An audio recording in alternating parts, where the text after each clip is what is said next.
Hello tubers and groovers, and welcome to this episode of Take the Fear Out of Gear with me, Jason Bangers. And me, Mr. Chumley Warner. Today we're going full Korg Triton on you.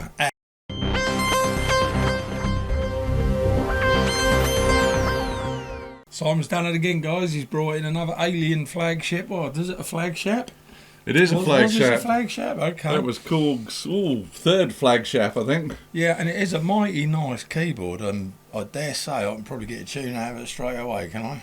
Yeah, go for it.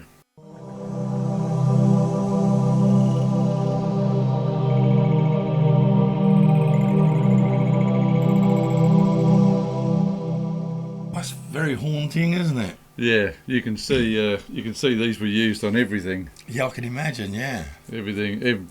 Well, we'll do a few stats a bit later on, but these were used on songs, must have been used on film soundtracks. It's got everything in it. Well, that one was called God's Bathtub. Oh, I feel someone's put a record on. So it sounds very much like that, doesn't it? Yeah.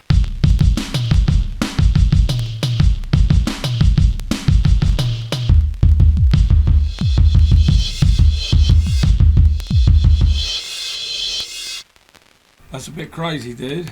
And obviously you can do that kind of thing. There's loads of different drum kits. Yeah. This one's a bit Jean-Michel. What's his name? Jean-Michel Jarre. That's it. Yeah. That's what this one is.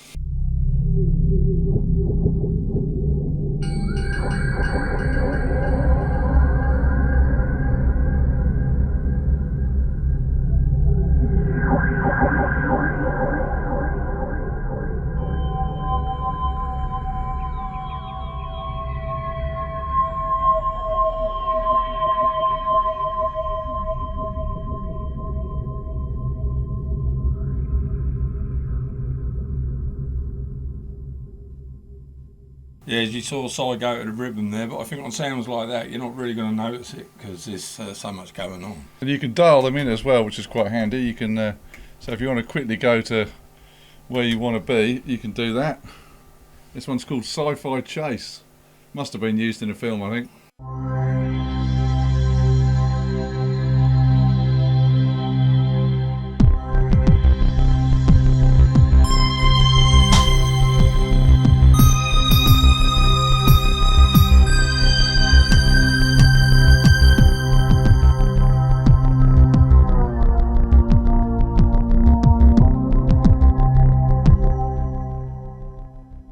We like the alien invasions.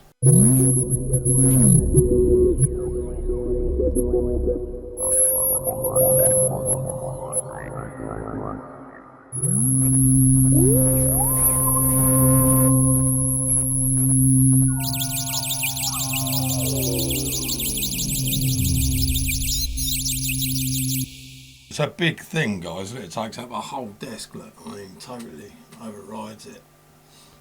So, do you reckon it's that time yet? I don't know if it's that time, but it's definitely stat time. It's that time. Chumley Stats. So, Chumley Stats. Right. Well, always one of my first questions to Jay. When do you reckon it came out? I haven't got a clue. I'm going to go with 1998. Blimey, you're pretty much spot on. Really? 1999. Really? Oh my goodness. Well, it just looks around about that era. So, if anyone remembers the Korg M1, remember the Korg M1, dude? Of course I do. That was Korg's first workstation. Then they brought out one called the Trinity, and this is very much based on the Trinity. But now they've upgraded it to the Triton, so it's got more sounds and more everything in it. Right, Trinity is Triton. So this has got 62 voices in it. So you can, so you can have, I think you can have 62 notes at the same time. It's just, it's monstrous. Yeah. You've got all the voices, and as we say, you've got everything in there. You've got pianos, drums, organs, all your motion sounds. There's just, it's amazing. And I say, any idea who's used it, dude? Oh, I would say Jean-Michel Jarre. Yeah, he's probably ABC and Kraftwerk. I don't know. Well, Van Gelis used it because it is, and David Bowie used it. Oh, really? Phil Collins used it. So you'll hear it on all those sort of late 90s, early 2000 tracks, you will hear this all over them. Yeah, I bet. It was used so much in studios, so it's been used by everybody. And the reason that was, guys, is because back in the day, studios would buy these keyboards and they would rent them out. They would say, by the way, we've got the new Korg Triton, and you might have someone like Phil Collins has gone in there, had no intention of using it whatsoever, but found a sound he liked, and then just gone ahead and put it on, and that's how it happens, isn't it? Yeah, I was going to say the same. Watching the guy earlier, there's a load of hip hop stuff as well. Mm-hmm. It's got a stereo sampler built in, so apart from all the built-in sounds, you can sample stuff in on it as well. It's got a hard drive. You've got your floppy drive, and there's a SCSI option, so you can put a hard drive on the back of it if you want to. One of the amazing things, I think you first saw this on the Trinity, you've got your touchscreen here. So if I want to choose a different sound, I can press that, and let's try that one there. Bartertown, that must be Mad Max. Should we give it a go?